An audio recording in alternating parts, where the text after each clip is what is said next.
Hello, I'm Ralph Bivens, the Ralph Bivens Project, and we're here today to talk about a segment that just exploded in real estate. If you've been on a cruise around the world and you just got back, you may have missed it. It's new, but it's taken off like a rocket. And the biggest companies, small companies, builders, apartment people, um, people that do master plan communities, everybody's paying attention to the build to rent segment. um, Single family and other forms of housing for rental properties and not to occupy from day one. And we're really pleased to have Jennifer Orr with us today. She's president of a Houston-based firm called Leva Living, and they're doing build to rent here in the Houston area, and maybe doing it in other cities soon. Jennifer, welcome. Thank you. Thank you for having me. Excited to talk about Build to Rent today, our projects, and what we are looking forward to in the future. Well, just give us your definition of build to rent. That's in case people haven't delved into it. You have you've come up with a business plan and everything else. You got projects going. What's build to rent? Sure. And I will say that is as a industry for the past, this probably product type came about 2, 3 years ago. We started Leva in 2020, and by then it was pretty new. But when we went to a conference, the Build for Rent conference in like September of 2020 or 2021, and they still did not have a proper name for this product. And especially when communicating to like investors and to especially prospective tenants, build to rent means nothing to them. They're like, what is that?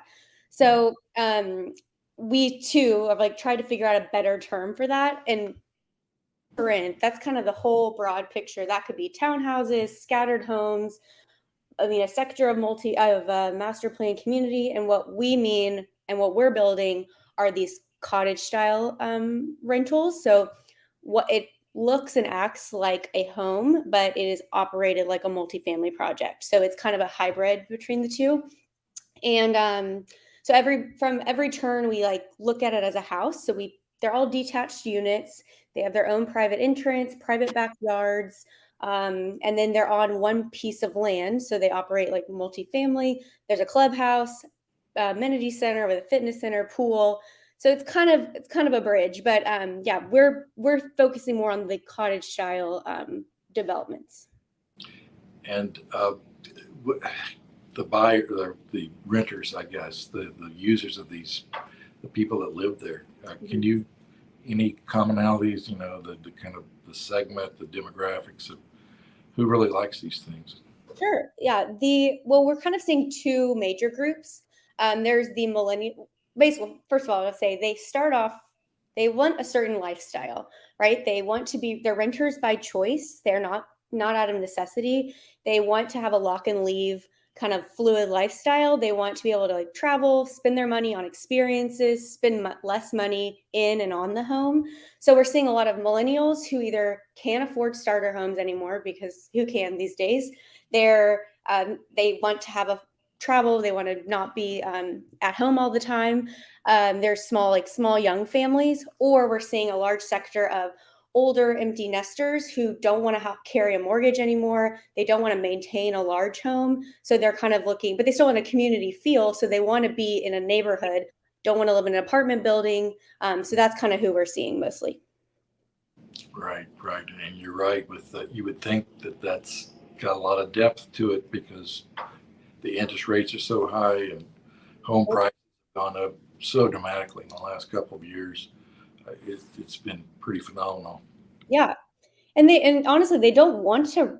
People don't really want to own homes. Part of the reason I joined the company was I'm part of that target audience. I don't feel the pressure to own a home. I feel like I could rent forever and move around, live in different cities. I work remotely and working from home today, so I don't have to be in an office. So that's really another appealing project. I mean, aspect of it is we want to create a community that people want to be at, but they don't have to be there long term. They're not, necessarily stuck in one place.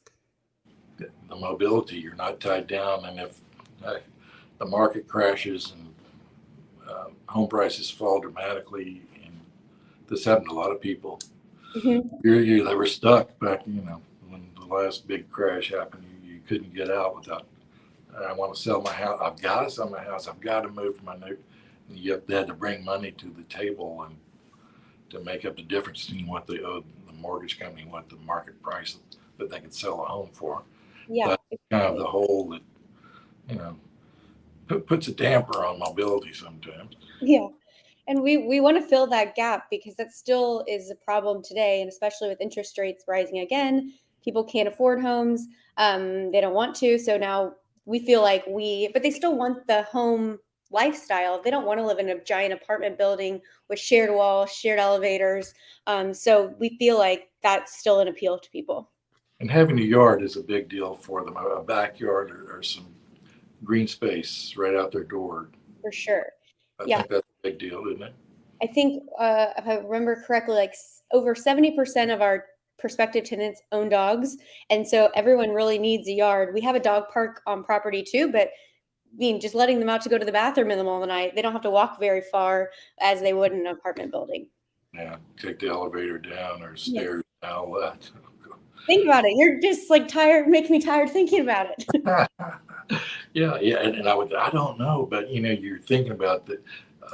When we were really afraid of COVID a couple of years ago, Mhm. I started thinking about all the people that live in high-rise towers, and I think I got to get on the elevator every day, and Oh, wonder how yeah. many people are going to be on this elevator with me. And you remember that was We COVID's think still out there in one way or another, but that was a big fear thing back when it was really scary. You didn't we know. got a lot of questions when we first started saying, Did you do this because of COVID? And it's like, no, we didn't. We thought it was a good idea before, but it really accelerated us because, like you said, people didn't want to be in crowded homes anymore. They wanted more space. They didn't want to have to like run and wait for the elevator for people to get in and off because of COVID. So, and I was living in an apartment at the time, and I was like, I could live in a Leva community today. I would. Leva's just started your first project on the kind of the northeast side of Houston. What can you tell us a little bit about that? Sure. That one is on Westlake Houston Parkway near Humble.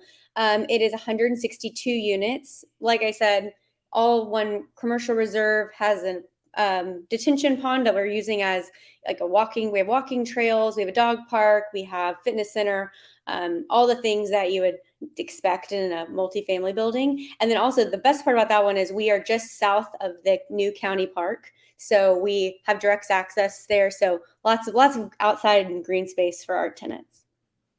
That's great.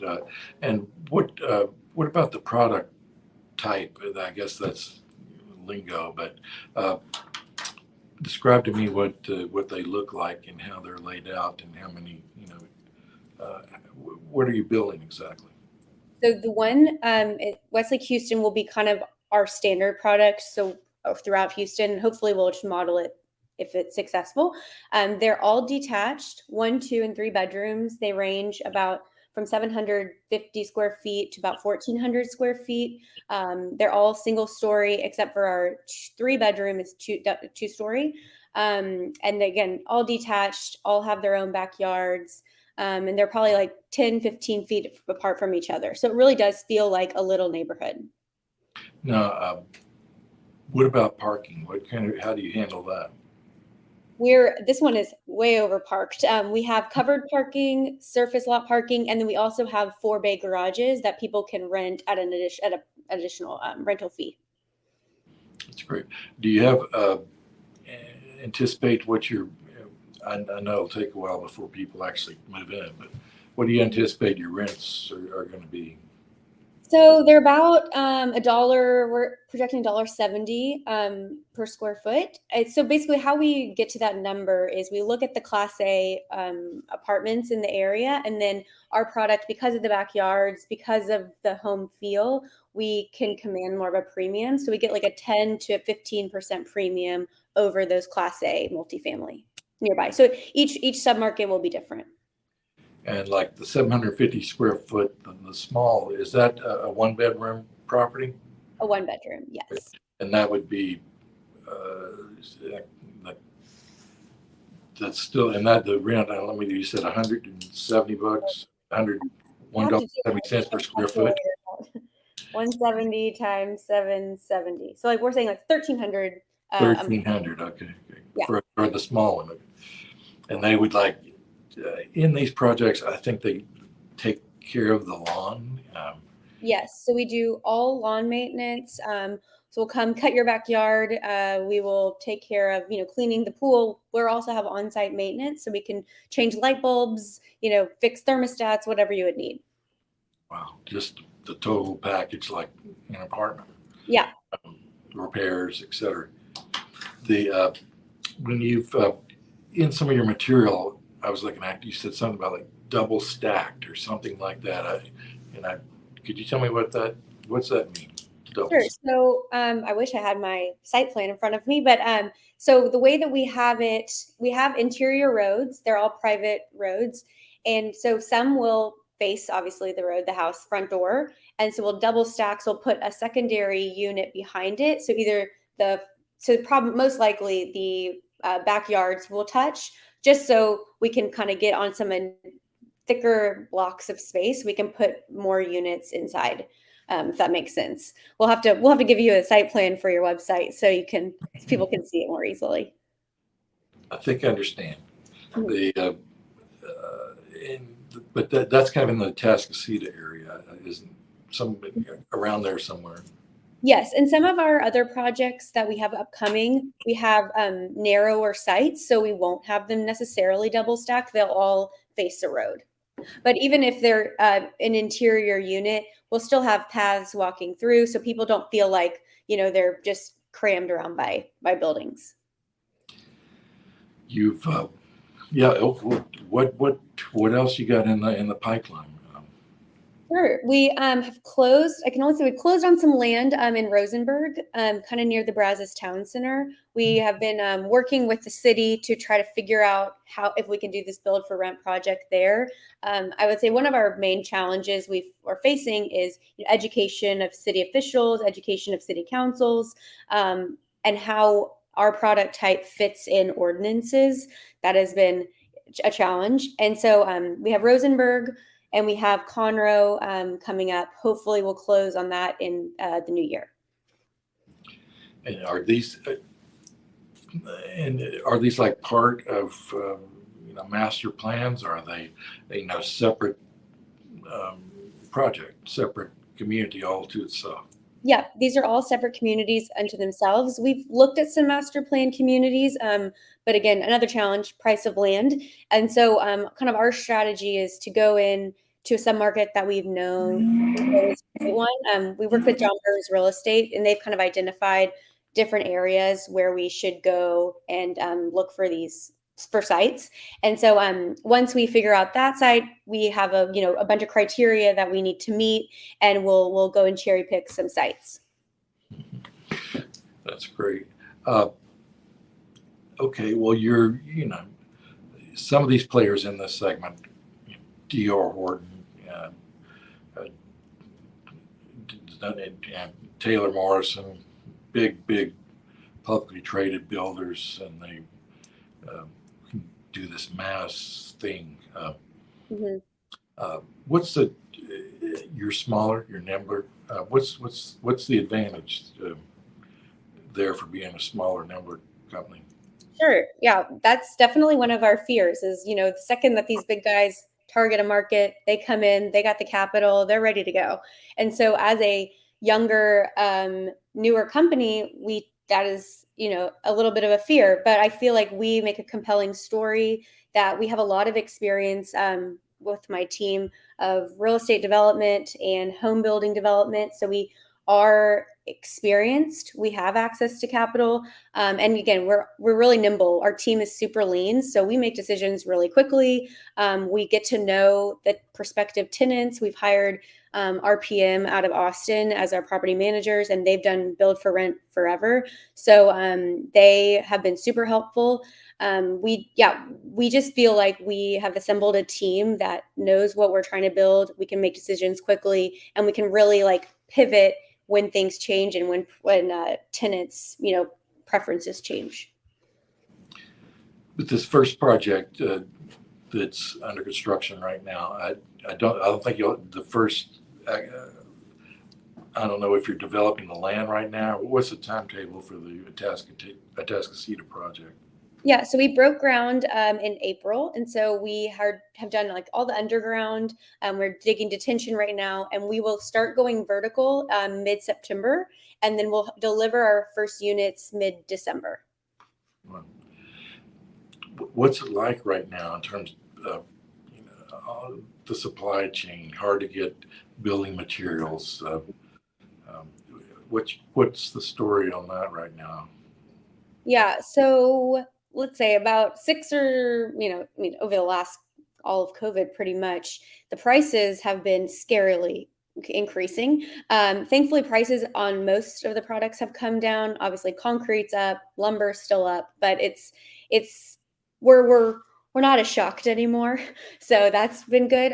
But yeah, the lead time has been hard, but thankfully, we're able to project. We've ordered some things, I believe, but we're able to project. We are going to start going vertical in September, so everything's been ordered for those 30 units. And sorry, I should have mentioned we're going to build in batches because we don't have to build all at once. So the first units we've had to just project order times, lead times, delivery times, and then we'll kind of stagger them out as we continue to build and order. But yeah, the lead times are a long time, and costs are obviously up.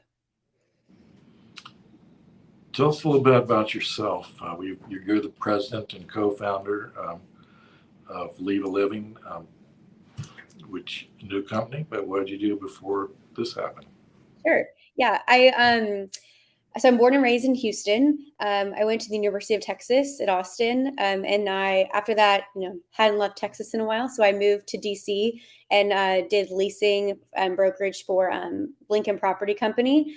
Then I switched to hospitality, which was very humbling experience, especially during the pandemic. And so during the pandemic, I was like, this is that's not doing very well. So I actually pivoted. I went to UCLA, got my MBA there, just graduated from in June.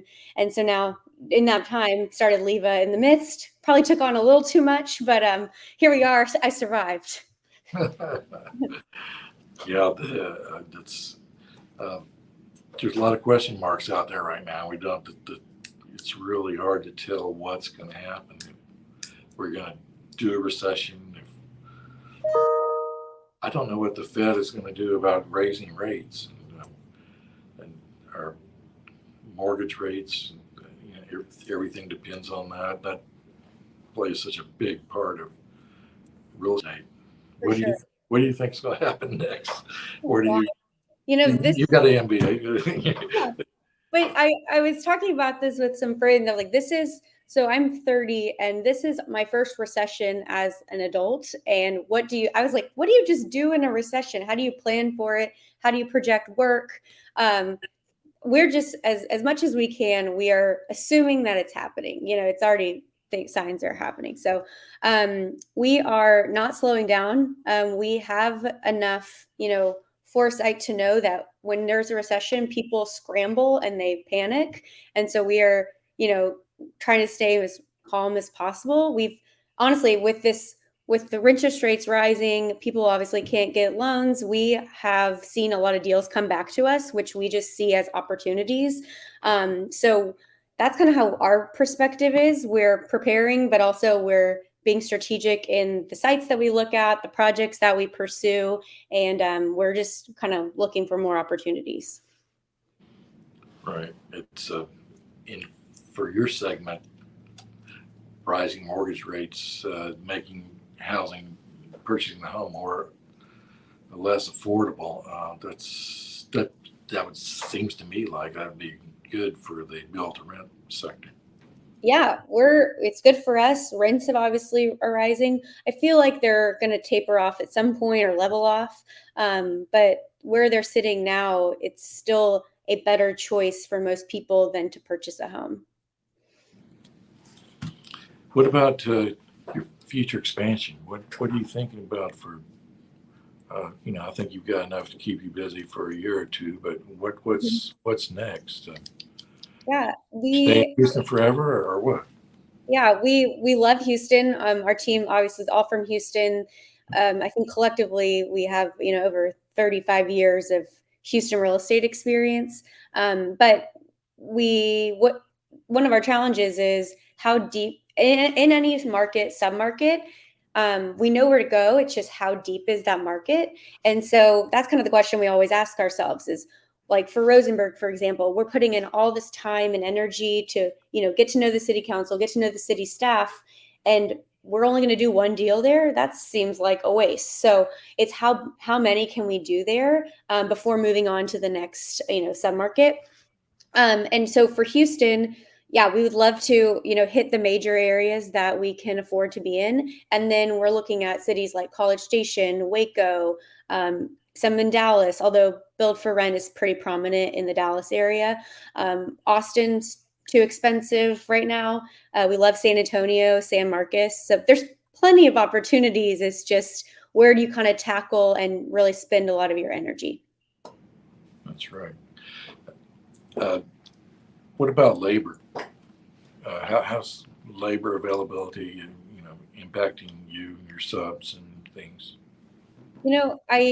I don't know as much about that other than what we talk about. I think for the most part, labor hasn't been a huge issue um, because we had projected, we knew our timing was what it was going to be. Obviously, projecting ahead in our second and third project, I don't know how that's going to be, and it potentially could get worse. We are, having to commit early on to like starting the project. Like this first one, we probably shouldn't have started, but we were like, the labor is available, so let's just go for it, and we can't stop now. So that's been you just got to keep chugging along. All right. Well, that's great. You when you're what'd you do with Lincoln? You leased Lincoln Property Company. You were Yeah, leasing retail or what?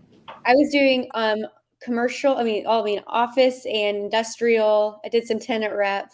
But that was just, my first job. I was just learning how to survive on my own. But it was great. I learned a ton. I obviously knew I wanted to be in real estate. So my big goal was I just want to learn from somebody else first who's better than me, and get as much information as I can before, strike. I always knew I wanted to strike out on my own, but it was about getting as much experience beforehand. Well, I think you're off to a good start.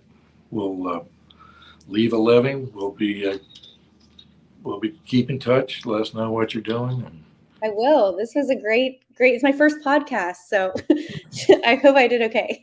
no, you're fantastic. Enjoyed having you on this podcast, and we'll just be on.